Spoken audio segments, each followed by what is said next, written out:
ETV ప్రేక్షకులకి నమస్కారం. Triple intelligence శుభమస్తు కార్యక్రమానికి స్వాగతం. ఈనాడు శుభమస్తు కార్యక్రమంలోని గ్రహఫల మంచంలో గ్రహాల యొక్క స్థితిగతులు, వాటి యొక్క శుభాశుభ ఫలితాల గురించి పరిశీలిద్దాం.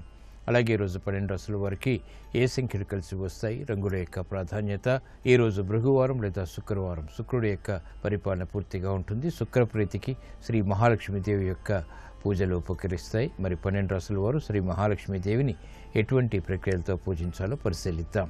నిత్య పూజా విధానంలో వివిధ దేవతలకి ఎటువంటి నైవేద్యాలు సమర్పించడం ద్వారా అదృష్టం, ఐశ్వర్యం ప్రాప్తిస్తాయో కూడా తెలుసుకుందాం. దేవాలయాల్లో శిరస్సున శటగోపం ఉంచడంలోని పరమార్థం ఏమిటో కూడా పరిశీలిద్దాం. అలాగే ముఖ్యంగా 12 రాశుల వారు ఈరోజు చేపట్టవలసినటువంటి కార్యక్రమాలు ఏమిటో కూడా తెలుసుకుందాం. ముందుగా నేటి పంచాంగ వివరాలు. శ్రీ దుర్ముఖినామ సంవత్సరం పాల్గొన మాసం, ఉత్తరాయణం, శిష్య ఋతువు. ఈరోజు పాల్గొన బహుళ పంచమి, చాలా విశేషమైనటువంటి రోజు. ఈరోజు చేపట్టేటువంటి ఆధ్యాత్మిక కార్యక్రమాలు, శ్రీ మహాలక్ష్మికి చేసేటువంటి పూజాది కార్యక్రమాలు, ముఖ్యంగా శ్రీ సూక్తంతో కానీ, కనకధారాస్తవంతో కానీ, బిల్వదళాలతో కానీ చేసేటువంటి పూజలు శుక్రప్రీతిని కలిగిస్తాయి. అలాగే అన్నదానం, వస్త్రదానం, గోసేవ ఇత్యాది పుణ్య కార్యక్రమాలన్నీ కూడా లక్ష్మీదేవి యొక్క అనుగ్రహాన్ని కలిగిస్తే తద్వారా శుభ ప్రయత్నాలు కలిసి వస్తాయి. ఐశ్వర్యం లభిస్తుంది, ఆనందం లభిస్తుంది. ఈరోజు నక్షత్రం విశాఖ నక్షత్రం. ఈ నక్షత్రంలో ఈరోజు పుట్టేటువంటి వారికి బృహస్పతి యొక్క మహాదశతోటి ప్రారంభమవుతుంది. ప్రస్తుతం బృహస్పతి యొక్క స్థితి కన్యాక్షేత్ర స్థితి, ఉచ్చస్థుని అయినటువంటి శుక్రుడు యొక్క వీక్షణ ఉంది. ఇది శుభ ఫలితాలను కలిగిస్తుంది. ఇక గ్రహాల యొక్క స్థితిగతులను కనుక పరిశీలించినట్లయితే రవి శుక్రుల యొక్క స్థితి మీ నక్షత్రంలో, కన్యాక్షేత్రంలో బృహస్పతి యొక్క స్థితి పరస్పర వీక్షణ వీరికి, రాహు యొక్క స్థితి సింహక్షేత్రంలో, కుజుడు యొక్క స్థితి మేషక్షేత్రంలో స్వక్షేత్ర స్థితి, శని యొక్క స్థితి ధనుస్సు క్షేత్ర స్థితి. ఈరోజు విశాఖ నక్షత్రం ఉంది. కోర్టు పరమైన వ్యవహారాలలో కొత్త ప్రణాళికలు ఏర్పాటు చేసుకోవటానికి ఈరోజు అనుకూలమైన రోజుగా చెప్పవచ్చు. రాజకీయ రంగంలో అధికార పదవులను సిద్ధింపజేసుకోవటానికి చేసే సర్వ ప్రయత్నాలకు ఈరోజు అనుకూలమైన రోజుగా చెప్పవచ్చు. ప్రత్యేకమైనటువంటి ధార్మిక సంస్థలలో కార్యనిర్వహణాధికారిగా ప్రయత్నాలు చేసుకోవటానికి కూడా ఈరోజు నక్షత్ర బలం విశేషంగా సహకరిస్తుంది. దేవాలయాలను దర్శించుకొని మొక్కుబడులు చెల్లించుకోవటం ద్వారా భగవత్ అనుగ్రహాన్ని పొందటానికి ఈరోజు అనుకూలమైన రోజుగా చెప్పవచ్చు. ఈరోజు భృగువారం లేదా శుక్రవారం, శ్రీ రాజరాజేశ్వరి మాత యొక్క పూజాది కార్యక్రమాలు శుభ ఫలితాలని కలిగించి గృహశాంతికి దోహదపడతాయి. ఇప్పుడు శుభమస్తు వీక్షిస్తున్నటువంటి ప్రేక్షకులందరికీ శ్రీ రాజరాజేశ్వరి మాత యొక్క అనుగ్రహం, కటాక్షం కలగాలని ప్రార్థిద్దాం.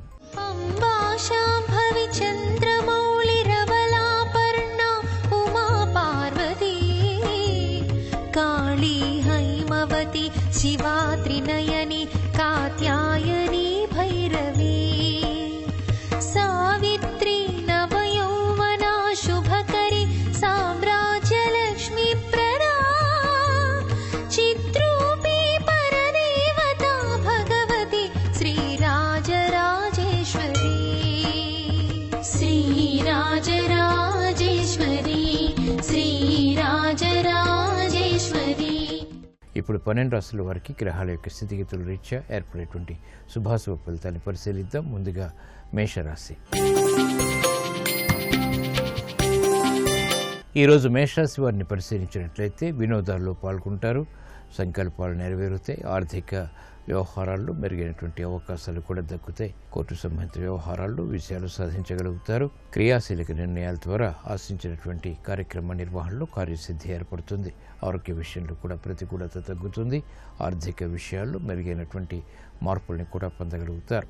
శ్రమతో కూడినటువంటి కార్యక్రమ నిర్వహణ తద్వారా విజయాలు వ్యాపార రంగం వరకు కలిసి వస్తాయి. క్రీడారంగం వరకు మెరుగైనటువంటి అవకాశాలు పొందగలుగుతారు. కార్యక్రమ నిర్వహణలో కార్యదీక్ష స్థిరస్థిరంగం వరకు కొనసాగుతుంది. పట్టుదలతో కూడినటువంటి కార్యక్రమాలు విద్యార్థులకి కలిసి వస్తాయి. మహిళలకు ఆరోగ్యపరమైనటువంటి ప్రతికూలత తగ్గుతుంది. ఆర్థిక విషయాలు యోగిస్తాయి. వైద్య వృత్తి వారికి మెరుగైనటువంటి అవకాశాలు వృత్తిపరంగా లభిస్తాయి. కార్యక్రమాలు వేగవంతంగా న్యాయవాద వృత్తి వారు కూడా చేపట్టగలుగుతారు. ఈ రోజు మీ అదృష్ట సంఖ్య 1, ఎరుపు వర్ణం ధైర్యాన్ని కలిగిస్తుంది. శుక్రవారం సందర్భంగా మేషరాశి వారు ఈ రోజు శ్రీ మహాలక్ష్మీ దేవిని నందివర్ధనాలతో భక్తి శ్రద్ధలతో పూజించడం ద్వారా ఆర్థిక విషయాల్లో అనుకూల పరిస్థితులు ఏర్పడతాయి. ప్రతిబంధకాలు ఆర్థికంగా తొలగిపోతాయి. ఆర్థిక లావాదేవీలు, సంభాషణలు ఈరోజు మీకు అనుకూలం. ఈరోజు వృషభ రాశి వారిని పరిశీలించినట్లయితే లాభదాయకమైనటువంటి కార్యక్రమాలు గృహపరంగా కలిసి వస్తాయి. ఆర్థిక వ్యవహారాల్లో మెరుగైనటువంటి మార్పులు చోటు చేసుకుంటే మంచి నిర్ణయాలు తీసుకోగలుగుతారు. సంబంధ బాంధవ్యాలు మెరుగవుతాయి. సత్సంకల్పాలు నెరవేరుతాయి. కార్యక్రమ నిర్వహణలో కార్యసిద్ధి ఏర్పడుతుంది. అధికారంతో కూడినటువంటి కార్యక్రమ నిర్వహణ రాజకీయ రంగం వారికి కలిసి వస్తుంది. అభివృద్ధి కార్యక్రమాలు సినీ రంగం వారికి కొనసాగుతాయి. ఆదాయం పెరుగుతుంది. క్రమశిక్షణ సాఫ్ట్వేర్ రంగం వారికి రాణిస్తుంది. ఉన్నతికి చేపట్టేటువంటి కార్యక్రమాలు ఉద్యోగస్తులకి బలాన్ని పెంచుతాయి. ఆధ్యాత్మిక రంగం వారికి సంతృప్తికర సంఘటనలు కొనసాగుతాయి. ఈ రోజు మీ అదృష్ట సంఖ్య 3. పసుపు వర్ణం త్వరితగతిని శుభాన్ని కలిగిస్తుంది. శుక్రవారం సందర్భంగా ఈ రోజు వృషభ రాశి వారు శ్రీ మహాలక్ష్మీదేవిని గన్నేరు పూలతో భక్తి శ్రద్ధలతో పూజించడం ద్వారా సాహస నిర్ణయాల ద్వారా విజయాలు సిద్ధిస్తాయి. దూర ప్రయాణాలు ఈ రోజు మీకు అనుకూలం. ఆశించినటువంటి ప్రయోజనాన్ని కలిగిస్తాయి. ఈరోజు మిథున రాశి వారిని పరిశీలించినట్లయితే ఉద్యోగ ప్రయత్నాలు ఫలిస్తాయి.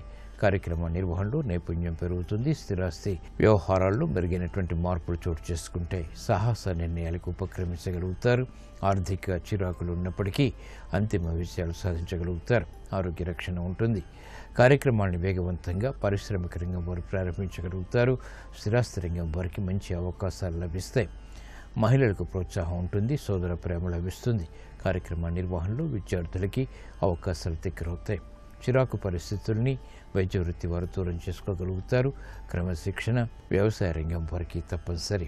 ఈ రోజు మీ అదృష్ట సంఖ్య 9. ఎరుపు వర్ణం ధైర్యాన్ని కలిగిస్తుంది. శుక్రవారం సందర్భంగా ఈ రోజు మిథున రాశి వారు శ్రీ మహాలక్ష్మీదేవిని తులసి దళాలతో భక్తి శ్రద్ధలతో పూజించడం ద్వారా ఉద్యోగ వ్యాపార వ్యవహారాల్లో విజయాలు సిద్ధిస్తాయి. ప్రతికూలత తొలగిపోతుంది. ఉద్యోగ ప్రయత్నాలు ఈ రోజు మీకు అనుకూలం.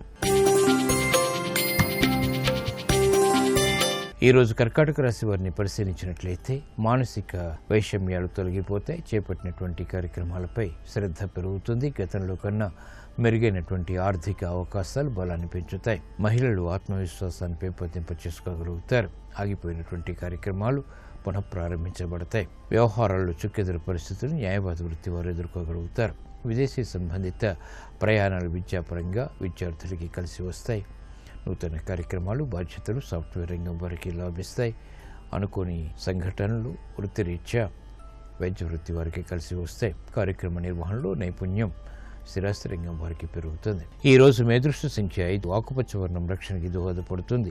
శుక్రవారం సందర్భంగా ఈ రోజు కర్కాటక రాశి వారు శ్రీ మహాలక్ష్మీదేవిని చామంతులతో భక్తి శ్రద్ధలతో పూజించడం ద్వారా ఆగిపోయినటువంటి కార్యక్రమాల్లో కార్యసిద్ధి ఏర్పడుతుంది. ఆర్థిక లావాదేవీలు సంభాషణలు ఈ రోజు మీకు అనుకూలం. ఈరోజు సింహరాశి వారిని పరిశీలించినట్లయితే ఆర్థిక వ్యవహారాల్లో జాగ్రత్తలు పాటించాలి. ప్రయాణాల విషయంలో కూడా జాగ్రత్తలు తప్పనిసరి. రాజకీయ వ్యవహారాల్లో ప్రతికూల పరిస్థితులు వెన్నంటి ఉంటాయి కాబట్టి జాగ్రత్తలు పాటించాలి. నూతన కార్యక్రమాన్ని గృహరీత్యా మాత్రం ప్రారంభించగలుగుతారు. శుభ పరిణామాలు గృహంలో చోటు చేసుకుంటాయి. కార్యక్రమ నిర్వహణలో ఆసక్తికరమైనటువంటి అంశాలు బలాన్ని పెంచుతాయి. అభివృద్ధి కార్యక్రమాలు పారిశ్రామిక రంగం వారికి కలిసి వస్తాయి. విఘ్నాలతో కూడినటువంటి విజయాలు వ్యాపార రంగం వారికి కొనసాగుతాయి. ఆత్మవిశ్వాసం మహిళలకు పెరుగుతుంది. శుభ పరిణామాలు గృహంలో బలాన్ని పెంచుతాయి. అభివృద్ధి కార్యక్రమాలు సాఫ్ట్వేర్ రంగం వారికి కూడా రాణిస్తాయి. ఉన్నతి ఉద్యోగస్తులకి లభిస్తుంది. ఆదాయం పెరుగుతుంది. కార్యక్రమాన్ని వేగవంతంగా క్రీడారంగం వారు కూడా ప్రారంభించగలుగుతారు. విజయాలు త్వరితగతిని ఏర్పడతాయి. ఈ రోజు మీ అదృష్ట సంఖ్య 2. తెలుపు వర్ణం ప్రశాంతతను పెంచుతుంది. శుక్రవారం సందర్భంగా ఈ రోజు సింహరాశి వారు శ్రీ మహాలక్ష్మీదేవిని బిల్వదళాలతో భక్తి శ్రద్ధలతో పూజించడం ద్వారా ఐశ్వర్య ప్రాప్తి ఏర్పడుతుంది. ప్రశాంతత పెరుగుతుంది. నూతన వ్యాపార ఒప్పందాలు ఈ రోజు మీకు అనుకూలం. ఈరోజు కన్యారాశి వారిని పరిశీలించినట్లయితే ఆర్థిక లావాదేవీల విషయంలో చిరు సమస్యలు తలెత్తుతాయి. ప్రయాణాల విషయంలో జాగ్రత్తలు వహించాలి. స్థిరాస్తి విషయాల్లో మెరుగైనటువంటి అవకాశాలు ఉన్నప్పటికీ ఆశించినటువంటి ప్రయోజనాన్ని పొందలేకపోతారు. విదేశీ సంబంధిత వ్యవహారాల్లో జాగ్రత్తతో కూడినటువంటి నిర్ణయాలు తప్పనిసరి. విభేదాలు ఆకస్మికం. చేపట్టినటువంటి కార్యక్రమాల్లో ప్రోత్సాహాన్ని ప్రయత్నపూర్వకంగా మాత్రమే పొందగలుగుతారు. అభివృద్ధిలో పారిశ్రామిక రంగం వారికి ఆటంకాలు ఎదురవుతాయి. వ్యాపార రంగం వారికి నష్టాలని భర్తీ చేసుకోలేనటువంటి పరిస్థితులు విస్మయాన్ని కలిగిస్తాయి. మహిళలు ఆరోగ్య విషయంలో జాగ్రత్తలు వహించాలి. ప్రయాణాల విషయంలో కూడా చేపట్టినటువంటి కార్యక్రమాల్లో సాఫ్ట్వేర్ రంగం వారికి ప్రతికూల పరిస్థితులు తారసపడతాయి. అయినప్పటికీ అంతిమ విజయాలు పట్టుదలతో మాత్రమే సాధించగలుగుతారు. స్థిరాస్తి రంగం వారికి ఓర్పు, సహనం వంటివి తప్పనిసరి. న్యాయవాద వృత్తి వారికి చేపట్టినటువంటి కార్యక్రమాల్లో విఘ్నాలు కొనసాగుతాయి. ఈ రోజు మీ అదృష్ట సంఖ్య 6. తెలుపు వర్ణం ప్రశాంతతను పెంచుతుంది. శుక్రవారం సందర్భంగా ఈరోజు కన్యారాశి వారు శ్రీ మహాలక్ష్మీదేవిని సన్నజాజులతో భక్తి శ్రద్ధలతో పూజించడం ద్వారా ఆర్థిక ప్రశాంతత పెరుగుతుంది. రుణ ప్రయత్నాలు ఈరోజు మీకు అనుకూలం. ఈరోజు తులారాశి వారిని పరిశీలించినట్లయితే శత్రు భీతి పోతుంది. స్థిరాస్తి విషయాల్లో విజయాలు సాధించగలుగుతారు. భూ సంబంధిత లావాదేవీలు కలిసి వస్తాయి. కార్యక్రమాలని వెంటనే ప్రారంభించగలుగుతారు. గృహ విషయాల్లో ప్రశాంత పరిస్థితులు ఏర్పడతాయి. అనుకున్నవి సాధించేటువంటి కార్యక్రమ నిర్వహణ ఆనందాన్ని పెంచుతుంది. ఆరోగ్య విషయంలో కూడా ప్రతికూలత తగ్గుతుంది. స్థిరాస్తి రంగం వారికి అనుకూలత ఏర్పడుతుంది. వ్యాపార రంగం వారికి నూతన ఒప్పందాలు కలిసి వస్తాయి. పారిశ్రామిక రంగం వారికి పోటీని ఎదుర్కొనేటువంటి శక్తి సామర్థ్యాలు లభిస్తాయి. ఆర్థిక లావాదేవీలు స్థిరాస్తి రంగం వారికి ఉపకరిస్తాయి. క్రీడా రంగం వారికి గుర్తింపు లభిస్తుంది. కార్యక్రమాన్ని వేగవంతంగా సాఫ్ట్వేర్ రంగం వారు కూడా ప్రారంభించగలుగుతారు. న్యాయవాద వృత్తి వారికి ప్రతికూలత తగ్గుతుంది. ఆరోగ్య విషయంలో మహిళలకు ప్రతికూలత దూరం చేసుకునేటువంటి ప్రణాళికలు ఉపకరిస్తాయి. ఈ రోజు మీ అదృష్ట సంఖ్య 2. తెలుపు వర్ణం ప్రశాంతతను పెంచుతుంది. శుక్రవారం సందర్భంగా ఈరోజు తులారాశి వారు శ్రీ మహాలక్ష్మీదేవిని శ్రీగంధంతో భక్తి శ్రద్ధలతో పూజించడం ద్వారా పునఃప్రయత్నాల ద్వారా విజయాలు సాధించగలుగుతారు. వాహన కొనుగోలు వంటివి ఈరోజు మీకు అనుకూలం, లాభదాయకం. ఈరోజు వృశ్చిక రాశి వారిని పరిశీలించినట్లయితే ఆలోచన సంపత్తి కలిగి ఉంటారు. రాజకీయ వ్యవహారాలు కలిసి వస్తాయి. ప్రణాళికలు అమలు చేయగలుగుతారు. ఆర్థిక సంబంధ బాంధవ్యాలు మెరుగవుతాయి. లాభదాయకమైనటువంటి కార్యక్రమాలు గృహపరంగా కూడా కలిసి వస్తాయి. శ్రమ అధికంగా ఉన్నప్పటికీ అంతిమ విజయాలు సంతృప్తిని కలిగిస్తాయి. ఆధ్యాత్మిక రంగం వారికి సంతృప్తికర సంఘటనలు కొనసాగుతాయి. విజయాలు క్రీడా రంగం వారికి తథ్యం. చేపట్టినటువంటి కార్యక్రమాలు విద్యార్థులకు ఉపకరిస్తాయి. తెలివైన నిర్ణయాలు తద్వారా విజయాలు చేతికందుతాయి. విదేశీ సంబంధిత ప్రయాణాలు వంటివి ఉపకరిస్తాయి. ఉద్యోగస్తులు శుభవార్తలు వింటారు. శ్రమతో కూడినటువంటి విజయాలు దగ్గరవుతాయి. కార్యక్రమ నిర్వహణలో నైపుణ్యం సాఫ్ట్వేర్ రంగం వారికి కొనసాగుతుంది. ఆర్థిక విజయాలు సాధించగలుగుతారు.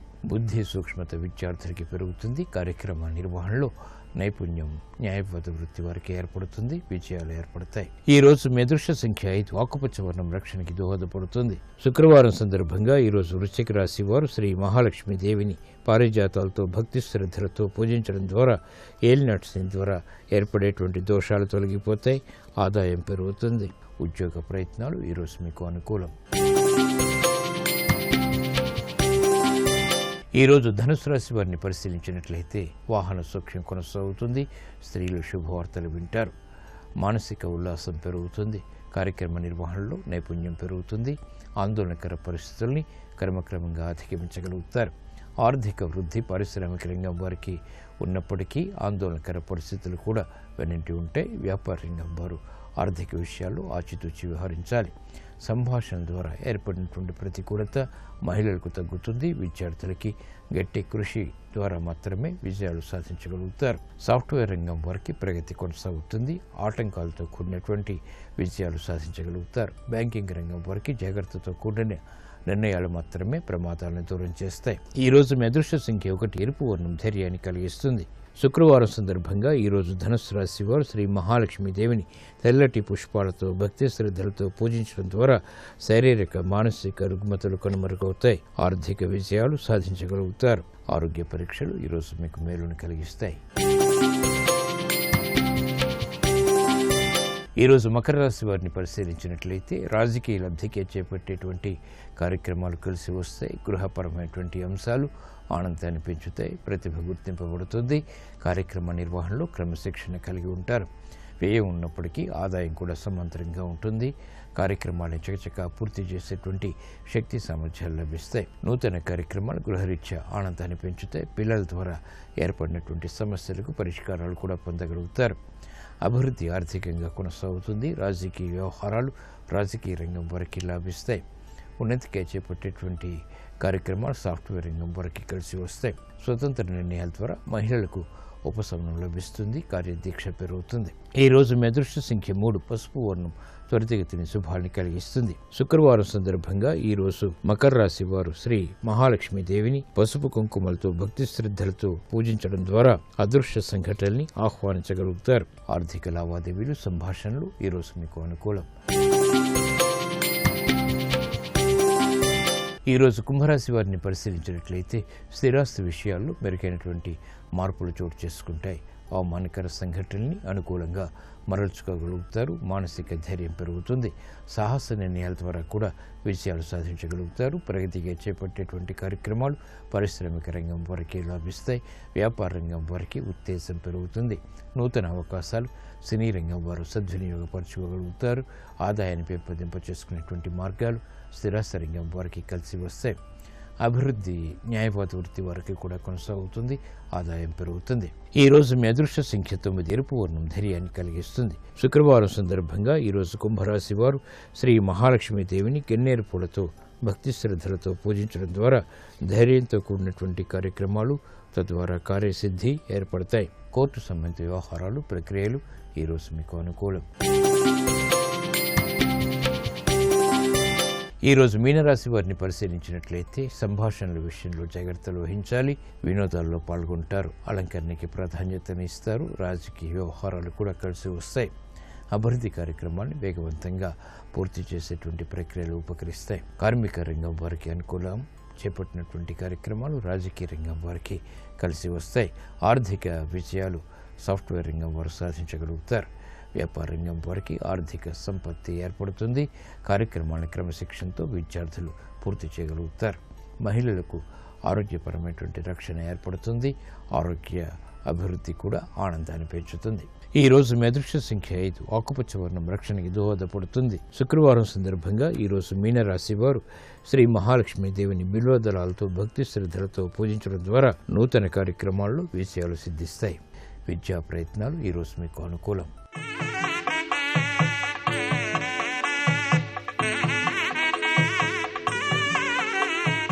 నిత్య పూజా విధానంలో వివిధ దేవతలకి ఎటువంటి నైవేద్యాలు సమర్పించడం ద్వారా అదృష్టం, ఐశ్వర్యం ప్రాప్తిస్తాయో తెలుసుకుందాం. కొబ్బరికాయ, అరటిపండు, బెల్లం, పటిక బెల్లం, పంచదార ప్రధాన నైవేద్యాలు. ఇవి కాకుండా పూజా విధిని బట్టి వడపప్పు, పానకం వంటివి కూడా సమర్పించవచ్చు. వండినటువంటి పదార్థాలు నివేదన చేయటం అనేది మన సాధనలపై ఆధారపడి ఉంటుంది. పటిక బెల్లం నివేదన చేస్తే వాక్చాతుర్యం, బెల్లం నైవేద్యం పెడితే సంపదలు వస్తాయి. కొబ్బరి, అరటిపండు నివేదనగా పెట్టడం వల్ల కోరికలు సిద్ధిస్తాయి. ఈ రకంగా వివిధ రకాలైనటువంటి నైవేద్యాలు భగవంతుడికి సమర్పించడం ద్వారా వివిధ రకాలైనటువంటి ఉత్తమ ప్రయోజనాల్ని పొందవచ్చు.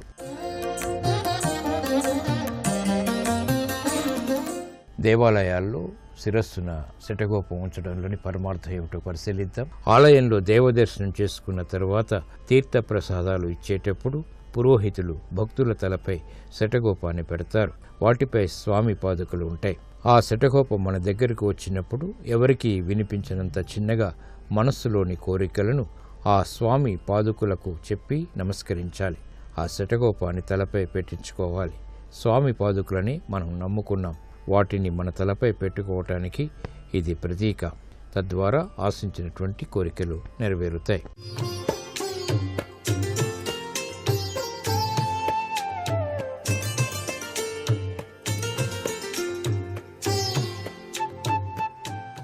XXX డిటర్జెంట్ సోప్ శుభమస్తు కార్యక్రమంలో గృహబలం అంశానికి స్వాగతం.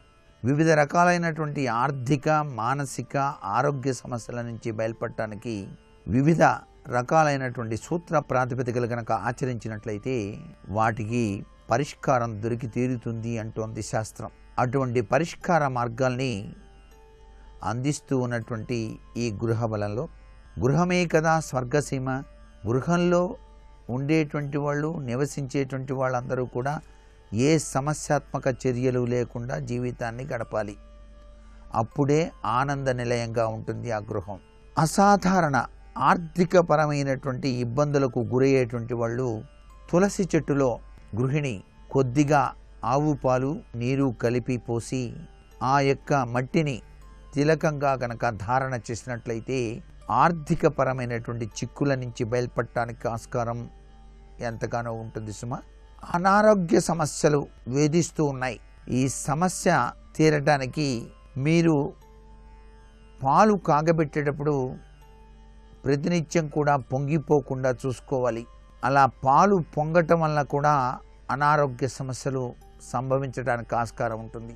రాగి చెంబులో నీళ్లు పోసి సూర్య భగవానికి అర్ఘ్యప్రదానం చేయటం ప్రతినిత్యం కనుక ఆచరించినట్లయితే తప్పనిసరిగా ఆరోగ్యం భాస్కరాదిచ్చేత్ అన్నారు కాబట్టి అనారోగ్య సమస్య నుంచి బయలుపడవచ్చు.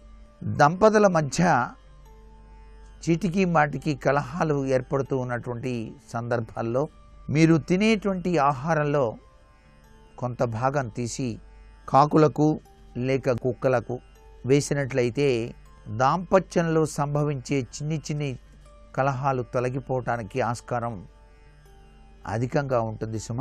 తరచూ అనారోగ్యానికి కనుక గురవుతూ ఉంటే ఈ యొక్క ప్రభావం నుంచి బయలుపడాలి అన్నప్పుడు మీ ఇష్ట దైవం ఎవరైతే ఉంటారో ఆ ఇష్ట దైవాన్ని మనస్ఫూర్తిగా ప్రార్థన చేసి ఆయనకి ఇష్టమైనటువంటి నైవేద్యాన్ని ప్రసాదంగా సమర్పించండి. తరచూ అనారోగ్య సమస్య నుంచి బయలుపడటానికి ఆస్కారం ఉంటుంది. గారమండ అని చెప్పేసి ఉంటుంది. ఆ గారమండకు పసుపు కుంకుమ రాసి ఇంటి ప్రాంగణం బయట భూమిలో నాటండి. అంటే తెలియకుండా అనారోగ్యాన్ని కలిగించేటువంటి దుష్ట శక్తులు ఏవైనా ఉన్నట్లయితే అవన్నీ కూడా మీ గృహంలోకి ప్రవేశించకుండా రక్షించేటువంటి శక్తి గారమండకు ఉన్నది అని చెప్పేసి శాస్త్రం. ఏకాగ్రత లోపిస్తోంది, మానసిక స్థైర్యం కోల్పోతున్నాం, ఏం చేస్తే బాగుంటుంది అని చెప్పేసి ఆలోచించేటువంటి వారికి ఏకాగ్రతను కలిగించేటువంటి దివ్యవంతమైన శక్తి తత్వం హనుమత్ ఉపాసనలో ఉంది. అందుచేత హనుమంతుని ఆరాధన చేసే ముందుగా రామనామాన్ని జపించే ప్రారంభించాలి. ఓం రామ్ రామాయ నమః అనుకొని తరువాత హనుమంతుల వారికి సంబంధించినటువంటి బడబాలన స్తోత్ర పఠనం చేయండి. అలాగే దుర్గాదేవి యొక్క సప్తశ్లోకి కూడాను చక్కటి ఏకాగ్రతను మానసిక స్థైర్యాన్ని కలిగిస్తుంది అనేటువంటి విషయం మర్చిపోవద్దు. ఉద్యోగంలో స్థిరత్వం లోపిస్తోంది. ఎంత చేసినా ఒక స్థిరత్వమైనటువంటి ఉద్యోగం కలగటం లేదు. అనేక ఉద్యోగాలు చేయడం జరిగింది. అయితే ఆ స్థిరత్వం కలగాలంటే ఏం చేయాలి? ఇంట్లో నలుచదరపు చిన్ని బంగారపు దిమ్మె చిన్నది ఉండేలా చూసుకోండి. 8 కిలోల మినువుల్ని వీలైతే ఎప్పుడైనా సరే పారేటువంటి నదీ ప్రవాహంలో వదలండి. ఎందుచేతనంటే అలా గనక వదిలినట్లయితే జలచరాలకు ఆహారంగా వేసిన వాళ్ళం అవుతాం. అప్పుడు స్థిరత్వం ఏర్పడుతుంది మీకు ఉద్యోగంలో. వ్యాపారం చేస్తున్నానండి, చాలా నష్టాలు వస్తున్నాయి, ఏం చేయాలో అని భావిస్తున్నారా? గణేశుని యొక్క ఆరాధన చాలా విశిష్టంగా పనిచేస్తుంది. ఎట్టి పరిస్థితుల్లోనూ కూడా మానకండి, వ్యాపారం అభివృద్ధి కలుగుతుంది. గణేశ స్వామి వారిని కొలిస్తే చాలు వ్యాపారం బ్రహ్మాండంగా సాగటానికి ఆస్కారం ఉంది. చిన్న గణేశుడు నిత్యం ఆరాధన, స్వామివారికి గరిక నమస్కారం చేయటం, ఆయనకి ఇష్టమైనటువంటి బెల్లం ముక్క లేక ఉండ్రాయి అలా నైవేద్యంగా సమర్పించి చూడండి. కలబంద వేళ్ళు ఉన్నాయే తలకిందులుగా మీ వ్యాపార ప్రదేశంలో వేలాడదీయండి, చాలా బాగా పనిచేస్తుంది కలబంద. ఇలా కనుక చేసినట్లయితే వ్యాపారంలో లాభాలు గడించడానికి ఆస్కారం అత్యధికంగా కనిపిస్తుంది.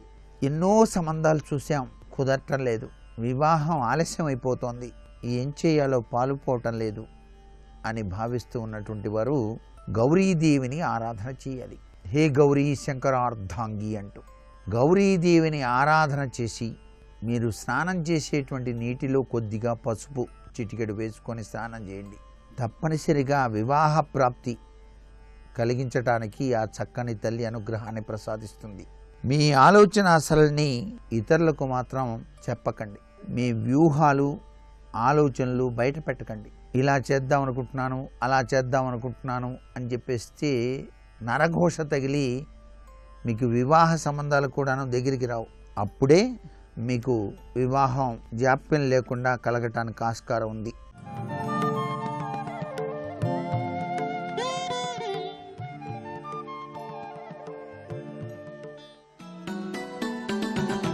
गोवर्धनोद्धार गोपरिपाल गोपाल कृष्ण हरे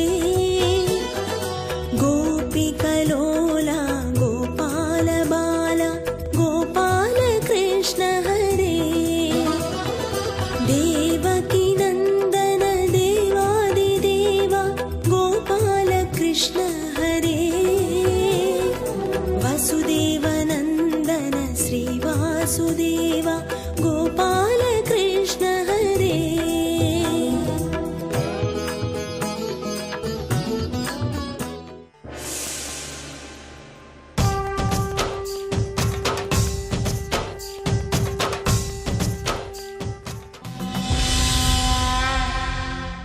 శ్రీకృష్ణ పరమాత్మ పాండవుల్ని ఒక్కసారి చూసి సంతోషంతో వాళ్ళతో మాట్లాడి వెళ్ళాలనేటటువంటి నిశ్చయాత్మకమైనటువంటి బుద్ధితో పాండవులు కుంతీదేవి ఉన్నటువంటి ప్రదేశానికి వెళ్ళి కుంతీదేవికి ధర్మరాజు గారికి నమస్కరించి మిగిలినటువంటి పాండవులందరినీ కుశలమడిగి, మమ్మల్ని మిగిలిన వాళ్ళు ఎవ్వరూ గుర్తుపట్టలేకపోయారు కదా, నువ్వు ఒక్కడివి ఎలా గుర్తుపట్టగలిగావని పాండవులు ప్రశ్న వేస్తే, సూర్యుని యొక్క తేజస్సుని ఎవరైనా లోకంలో గుర్తించకుండా ఉంటారా? ఏదో నీరు నిండినటువంటి మబ్బు అడ్డం వచ్చినంత మాత్రం చేత ఆయన యొక్క తేజస్సు గుర్తించడానికి వీలులేని స్థితిని పొందుతుందా? మీ యొక్క తేజస్సు కూడా అంతేనని వారికి ఉత్సాహం కలిగేటట్టుగా మాట్లాడి అక్కడి నుంచి వెళ్ళిపోయి, తదనంతరం పాండవులకు ఒక గొప్ప ఆలంబనం దొరికింది. ఇంతకాలం పాటు తమ పేర్లు కూడా తాము చెప్పలేక ప్రచ్ఛన్న వేషాలలో భిక్షాటన చేస్తూ తిరిగినటువంటి పాండవులు ఇవాళ ద్రౌపదీదేవిని వివాహం చేసుకున్న తరువాత యథార్థమునకు కృష్ణ పరమాత్మ వాళ్ళ వైపు ప్రసన్నుడై చూసిన తరువాత పరమ సంతోషాన్ని పొంది జీవితంలో ఒక నూతనాధ్యాయాన్ని ప్రారంభం చేశారు. గృహస్థులై అందరూ కలిసి ద్రుపద మహారాజు గారి యొక్క అంతఃపురంలో నివాసం చేస్తున్నారు. సంతోషంగా కాలం గడిచిపోతోంది. 5 పాండవులు, ద్రౌపదీదేవి, తల్లి అయినటువంటి కుంతీదేవి అందరూ కూడా ద్రుపద మహారాజు గారి యొక్క అంతఃపురంలో కాలం సంతోషంగా గడుపుతున్నారు. అలా గడుపుతుండగా 1 సంవత్సర కాలం గడిచిపోయింది. ఈలోగా హస్తినాపురంలో దుర్యోధనుడికి మనసులో అనేకమైన అనుమానాలు బయలుదేరాయి. ఇప్పుడు పాండవులకి ద్రుపద మహారాజు గారి యొక్క బలం చేకూరింది, దృష్టద్యుమ్నుడి యొక్క సహాయం లభించింది. ద్రుపదుని యొక్క సైన్యము, ఆయన చుట్టూ ఉండేటటువంటి స్నేహితులు, బంధువులు వీళ్ళందరూ కూడా పాండవుల్ని బలపరుస్తారు. ఇవన్నీ పక్కన పెడితే బలరామకృష్ణుల యొక్క మద్దతు లభించింది. ఇప్పటికే అనూహ్యమైనటువంటి రీతిలో పాండవులు బలపడిపోయారు. అసలు తమంత తామే పాండవులు దుర్నిరీక్ష్యులు. దానికి తోడు ఇప్పుడు ఇతరుల యొక్క సహాయమంతా కలిసింది. కాబట్టి ఎట్లాగైనా సరే కుట్ర చేసి ఆ పాండవుల మధ్య భేదం కల్పించి వాళ్ళని నాశనం చెయ్యాలని ఆలోచన ప్రారంభం చేశాడు. కానీ భీష్మద్రోణాదులు, విదురుడు మొదలైనటువంటి పెద్దలు జోక్యం చేసుకుని బుద్ధి చెప్పినటువంటి కారణం చేత విదురుణ్ణి ద్రుపదపురానికి పంపించి పాండవుల్ని, కుంతీదేవిని, ద్రౌపదీదేవిని హస్తినాపురానికి తీసుకురావడానికి ధృతరాష్ట్రుడు ఏర్పాటు చేశాడు. తత్సంబంధంగా విదురుడు బయలుదేరి ఆ ద్రుపద మహారాజు గారు ఉన్నటువంటి అంతఃపురానికి చేరుకున్నాడు. చేరుకుని ధృతరాష్ట్రుడు ఆహ్వానం పలుకుతున్నాడు. భీష్మద్రోణాది పెద్దలందరూ కూడా పాండవుల యొక్క ఆగమనానికి ఎదురు చూస్తున్నారు. అందుకని పాండవుల్ని, కోడలు ద్రౌపదీదేవిని, అలాగే ఆ పాండవుల తల్లి అయినటువంటి కుంతీదేవిని పంపించవలసినది అని చెప్పి విజ్ఞాపన చేస్తే ద్రుపద మహారాజు గారు సంతోషించి తప్పకుండా పంపిస్తాను అని అంగీకరించాడు. కానీ ఎవరి మనసులో ఉండే బిరుకు వారికి ఉంటుంది. తల్లి అయినటువంటి కుంతీదేవి మనసులో ఒక అనుమానం ఉంటుందా, ఉండదా? అక్కడే కదా పిల్లల మీద అన్ని ప్రయోగాలు చేశారు, ఆ పిల్లల్ని మట్టు పెట్టే ప్రయత్నం చేశారు. అక్కడే కదా కుంతీదేవిని పాండవుల్ని కలిపి లక్క ఇంట్లో పెట్టి కాల్చి చంపాలని కుట్ర చేశారు. మళ్ళీ ఇవాళ వాళ్ళ దగ్గరికే వెడితే మళ్ళీ ఏ కుట్ర చేస్తారో అందులో కొత్తగా పెళ్ళైనటువంటి పిల్ల ఇంటి కోడలు ద్రౌపదీదేవి కూడా ఉంది. తల్లి మనసు తల్లడిల్లిపోతుంది కదా. ధర్మరాజు గారికి ఉండే బెంగ ధర్మరాజు గారికి ఉంటుంది. మళ్ళీ ఏ వైపుకి లాగుతారో దానివల్ల మళ్ళీ తమ్ముళ్ళు ఏ ఇబ్బందుల పాలవుతారో ఆయన అనేకమైనటువంటి కోణములలో మనస్సులో ఎవరికి వారికి భయంగానే ఉంది. సంతోషంగా తమ ఇంటికి తాము వెళ్ళలేని పరిస్థితి. అప్పుడు కృష్ణ భగవానుడు ఒక గంభీరమైనటువంటి మాట ఒకటి పలికాడు. ఆయన ఎక్కడ ఏది మాట్లాడినా అది నిర్ణయాత్మకంగా అత్యంత గంభీరంగా ఉంటుంది. ఆయన అన్నాడు, ఎవ్వరును ఏమి చేయుదురి విదురుడు పాండవులకు హితమునరింపన్ ఎవ్వగ నొండు తలంపకు ఈ వీరులకగు అభీష్టమిది మొదలుంగాన్. ఇది ఒక అద్భుతమైనటువంటి పద్యం. ఆయన అన్నాడు, మీరు ఎందుకు మనస్సులో విచారం పెట్టుకుంటున్నారు? కుంతీదేవి కానీ, ధర్మరాజు కానీ, పాండవులు కానీ, ద్రుపదుడు కానీ ఎవ్వరూ మనసులో బెంగ పెట్టుకోవలసిన అవసరం లేదు. మీ అందరూ సంతోషంగా వీళ్ళని హస్తినాపురానికి పంపించండి. ఎందుకు పంపిస్తారు అంటే ఒక్కటే కారణం, ఎవ్వరును ఏమి చేయుదురి విదురుడు పాండవులకు హితమునరింపన్. పాండవులకు హితమునరించాలనేటటువంటి సత్సంకల్పం కలిగినటువంటి మహానుభావుడైనటువంటి విదురుడి యొక్క తోడు పాండవులకు లభించి ఉండగా వాళ్ళకి హాని చెయ్యగలిగిన వాడు ఎవరు ఉంటాడు? కాబట్టి మీరు అన్యథా ఆలోచించక ఈ పాండవుల్ని, కుంతీదేవిని, ద్రౌపదిని ఈ విదురుడికిచ్చి ఆయనతో పాటుగా హస్తినాపురానికి పంపించండి. పైగా ఎవ్వగ నొండు తలంపకు ఈ వీరులకు అభీష్టమిది మొదలుంగాన్. ఇక ఇక్కడి నుంచి వీళ్ళ యొక్క అభీష్టములు సిద్ధిస్తాయి. వీళ్ళకి మనసులో ఏ కోరిక ఉందో ఆ కోరిక తీరడం ప్రారంభమవుతుంది. వీరికి శుభప్రదమైనటువంటి కాలము ఆసన్నమవుతుంది. ఎందుకని? విదురుడు వీళ్ళని కాపాడుతూ ఉంటాడు కనుక. ఏమిటి కృష్ణ పరమాత్మ యొక్క ప్రతిపాదన అంటే, పాండవులు ధర్మాత్ములు. ధర్మాత్ములైనటువంటి పాండవులు ధృతరాష్ట్రుడి యొక్క అంతఃపురంలో ఉండగా కాపాడాలి అంటే 2 లక్షణములు కలిగిన వాడయి ఉండాలి. ఒకటి ధర్మపక్షపాతి అయి ఉండాలి.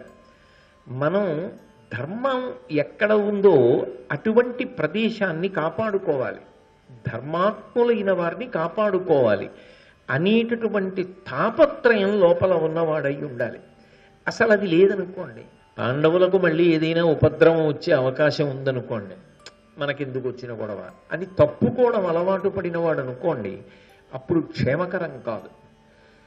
అటువంటి వారితో కూడి ఉండడం ప్రమాదకరం. ఎందుకంటే వారిది ఉపేక్షా స్వభావం, వాళ్ళు పట్టించుకోరు. అటువంటి వారితో కూడి ఉండి ఇబ్బందుల పాలవుతాడు. అందుకని విదురుడితో పంపించడం కుదరదు. ఒకవేళ విదురుడు ధర్మపక్షపాతి అయినా, ధర్మాత్ములను కాపాడాలనేటటువంటి జిజ్ఞాస ఉత్సాహము ఉన్నవాడైనా, ఆ పూనిక కలిగిన వాడైనా, పాండవులు ఎక్కడుంటారు? రాజాంతఃపురంలో ఉంటారు. అందరితో పాటు ఎక్కడో బయట ఉండేటటువంటి వాళ్ళైతే వాళ్ళకు వచ్చేటటువంటి ఉపద్రవాన్ని పసిగట్టడం కొంతవరకు తేలికవుతుంది. వాళ్ళు అంతఃపురంలో ఉంటారు. అంతఃపురంలో ఉండేటటువంటి పాండవుల మీద కుట్ర జరిగితే అది అంతఃపురంలోనే జరుగుతుంది. దాన్ని తెలుసుకోగలగాలి అంటే అంతఃపురంలో స్వతంత్రంగా తిరగగలిగిన వాడై ఉండాలి, కొంత అధికారం ఉన్నవాడై ఉండాలి. ఎక్కడ ఏం జరుగుతోందో తన అధికారము ద్వారా తెలుసుకోగలిగినటువంటి శక్తి కలిగిన వాడై ఉండాలి. వీటన్నిటిని మించి కంటిని రెప్ప ఎలా కాపాడుకుంటుందో అలా ధర్మాత్ములైనటువంటి పాండవులని కాపాడడం వ్యక్తిగతమైన అనుబంధము వలన కాదు, ధర్మమును కాపాడుకోని జీవితము నిష్ప్రయోజనమనేటటువంటి ఒక పూనిక కలిగిన వాడై ఉండాలి. ఇన్ని కలిసి ఉన్నవాడైతేనే పాండవులను కాపాడగలడు. కృష్ణ పరమాత్మ ధైర్యంగా ఆయన చేతిలో పెట్టగలడు. విదురుడు అటువంటి లక్షణములు కలిగినవాడు.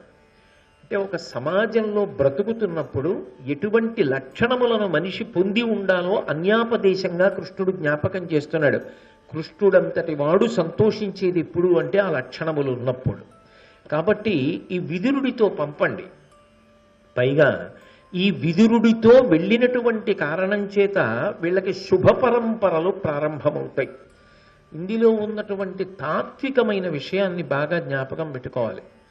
కొన్ని కోట్ల కోట్ల కోట్ల జన్మల తరువాత సత్పురుష సహవాసమును ఈశ్వరుడు ఇస్తాడు. ఎందుకు ఇస్తాడు అంటే అది కొన్ని కోట్ల జన్మలను దాటేయడానికి తేలిక మార్గం. సత్పురుషుడితోటి ఒక సహవాసం ఉందనుకోండి, ఆయన ఏం చేస్తూ ఉంటాడు? నిరంతరం భగవత్ కార్యమునందు ఉంటాడు, ధర్మాచరణమునందు ఉంటాడు, ధార్మికమైన జీవితంలో ఉంటాడు, త్యాగమూర్తి అయి ఉంటాడు. ఆయనతో కలిసి ఉన్న కారణం చేత కోట్ల జన్మల నుంచి తరువుకుని వస్తున్నటువంటి వాసనాబలం విరిగి తాను కూడా భగవంతుని వైపుకి వెడతాడు. రామకృష్ణ పరమహంస సత్పురుష సహవాసం గురించి ఒక అద్భుతమైన మాట చెప్తారు. ఏనుగు ఎవరి మాట వినకపోవచ్చు. అది ఇంతకు ముందు మహాబలిష్టమైనటువంటి ఏనుగు. ఇప్పుడంటే ఒక మావటి దగ్గర ఉంది కాబట్టి కొంచెం సూక్షించింది. అది స్వేచ్ఛగా తినే అవకాశం లేకపోవచ్చు. అయినా దాని సహజమైన లక్షణం దానికి ఉంటుంది. అది అలా వెళ్ళిపోతోంది అనుకోండి, ఆ అరటి చెట్టుకు గెల ఉంటే దాన్ని పట్టుకుని లాగే ప్రయత్నం చేస్తుంది. కంచిలో కామాక్షి పరదేవత సుప్రభాత వేళ అవగానే అమ్మవారికి సుప్రభాతంలో తలుపులు తెరిచి ముందరే తీసుకొచ్చి ముందు ఒక ఆవుని నిలబెడతారు. దాని వెనక ఏనుగు వస్తుంది. ఆ ఆవు అమ్మవారి వైపు పృష్ఠభాగం ఉంచుతుంది.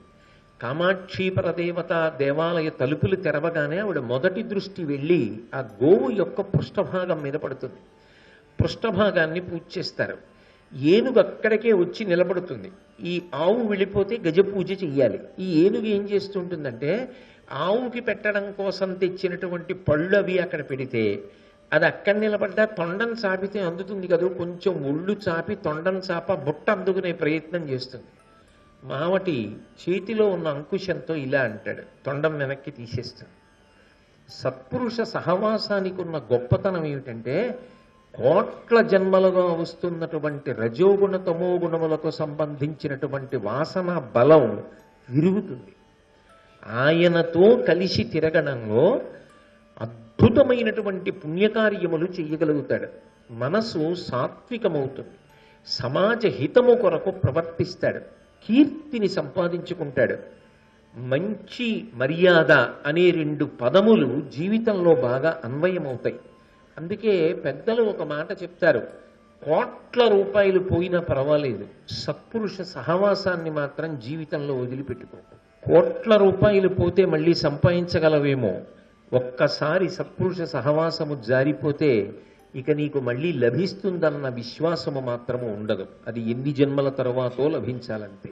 అందుకే శంకర భగవత్పాదులంతటి వారు భజగోవిందం చేస్తూ సత్సంగత్వే నిస్సంగత్వం, నిస్సంగత్వే నిర్మోహత్వం, నిర్మోహత్వే నిశ్చలతత్వం, నిశ్చలతత్వే జీవన్ముక్తి అంటారు. ధర్మాత్ములతోడి విడిపోవడం ఆపదలను కొని తెచ్చుకోవడం, ధర్మాత్ములతోడి కలిసి ఉండడం భగవంతుని యొక్క అనుగ్రహమునకు పాత్రుడై ఆపదలు దాటడానికి కవచాన్ని కట్టుకోవడం. అందుకే విదురుడితో కలిసి ఉన్న పాండవులు పరమధార్మికుడైనటువంటి వాడితో కలిసి ఉన్నారు. అటువంటి ధార్మికుడి యొక్క రక్షణలో ఉన్నవారిని చెనకడం సాధ్యం కాదు. అందుకే విదురుడితో వెళ్ళడం శుభ పరంపరలకు నాంది. పరమధర్మాత్ముడైన వ్యక్తి ఒక సంకల్పం చేశాడనుకోండి, వాళ్ళు బాగుండాలి అనుకున్నాడు అనుకోండి, ఈశ్వరుడు అంగీకరించి సంతోషిస్తాడు. ఎందుకంటే ఆయన 10 మందిని మోసగించి బ్రతకాలనుకునేవాడు కాదు, 10 మంది సంతోషంగా ఉండడం కోసం బ్రతికేవాడు. ఆయన జీవితం త్యాగమయమై ఉంటుంది. ఎవడి జీవితము త్యాగమయమై ఉంటుందో అటువంటి వాడి యందు ఈశ్వరుడి యొక్క అనుగ్రహ దృక్కులు ప్రసరిస్తాయి. త్యాగేనైకే అమృతత్వమానసు అంటుంది వేదం. అందుకే అటువంటి ధర్మాత్ముడైనటువంటి విదురుడితో వీళ్ళు కూడి ఉండడం, వీళ్ళు శుభ పరంపరలు పొందడానికి నాంది వాక్యం. కాబట్టి ఎందుకు భయపడతారు? మీరు ఈ విదురుడితో పంపండి. కృష్ణ పరమాత్మ ఏ మాట చెప్తాడో ఆ మాటని మనం జీవితంలో ఒడిసి పట్టుకోవాలి.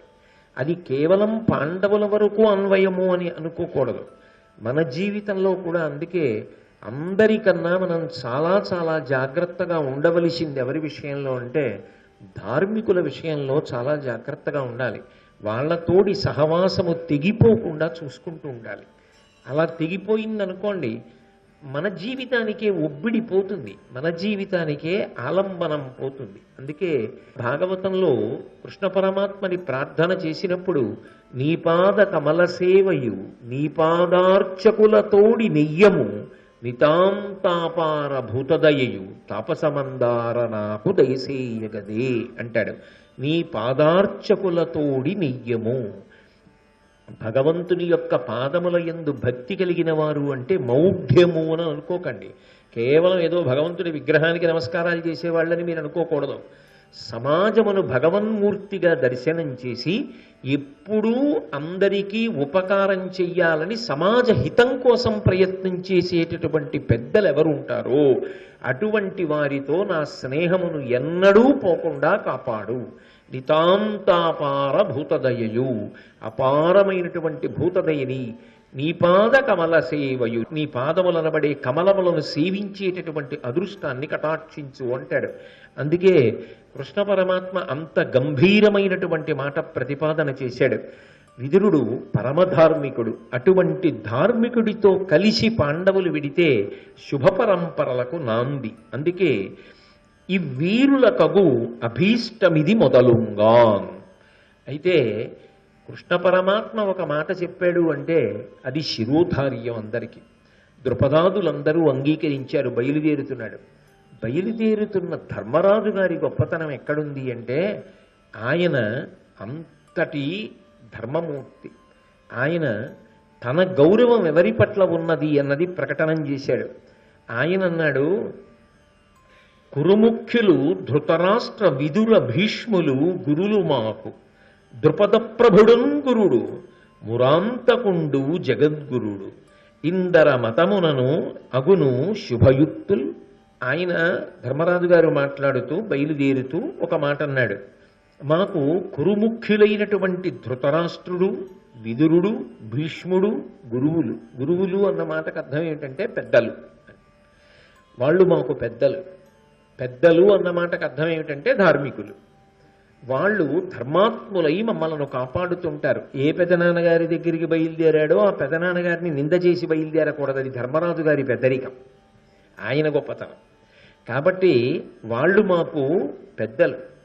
ఆ పైన ద్రుపద ప్రభుడున్ గురుడు, మా మామగారు ద్రుపద మహారాజు గారు, ఆయన పెద్దవారు. ఆయన మా పట్ల విశేషమైన ప్రేమ కలిగిన వాడు, నిరంతరము మమ్మల్ని రక్షించాలనేటటువంటి పూనిక కలిగిన వాడు. అంటే పెద్దలు అన్న మాటకు అర్థం ఏమిటంటే, పెద్దలు అన్న మాటలో రెండు విషయములు అన్వయమై ఉంటాయి. ఒకటి, వారి మాటను ఔదలదాల్చుట, వారు ఏది చెప్పినా మన హితము కొరకు చెప్తారు అన్న భావన చేత వారు చెప్పిన మాటని శాసనంగా అంగీకరిస్తారు, అప్పుడు పెద్దరికం. రెండు, వారిని రక్షించుకొనుట.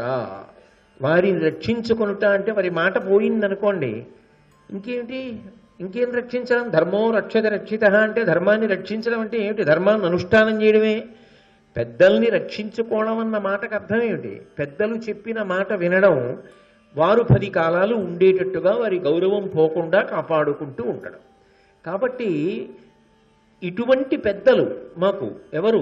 కురువంశమునందు ఆ ధృతరాష్ట్రుడు, భీష్ముడు, విదురుడు. ఆ పైన మామగారు ద్రుపదుడు కూడా మాకు పెద్దవాడు. ఆ పైన మాకే కాదు, మురాంతకుడు జగద్గురుడు. ఎవరు? ఈ కృష్ణ పరమాత్మ ఉన్నాడే, ఈయన మురాసురుడనేటటువంటి రాక్షసుణ్ణి చంపిన ఈయన మాకు కాదు పెద్ద, జగత్తుకంతటికీ పెద్ద జగద్గురుడు. అది వాళ్ళ భక్తి భావన పాండవులకు.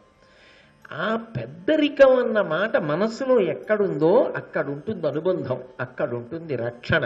అది లేనప్పుడు ఆ అనుబంధాలు అర్థం లేనివిగా ఉంటాయి. కాబట్టి ఇందర మతమునను అగున్ శుభయుక్తుల్. వీళ్ళందరి యొక్క అభిప్రాయం ఏమిటి? మేము సంతోషంగా ఉండాలి, మేము వృద్ధిలోకి రావాలి. ఇంతమంది పెద్దలు మేము బాగుండాలని కోరుకున్నప్పుడు మేము ఎందుకు బాగుండాం? తప్పకుండా బాగుంటాం. మాకేది శ్రీరామ రక్ష, మాకేది అంగరక్ష?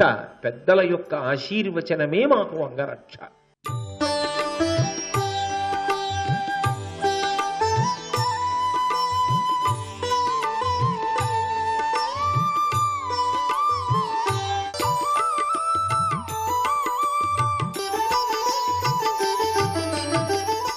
సర్వం శ్రీ ఉమామహేశ్వర పరబ్రహ్మార్పణమస్తు.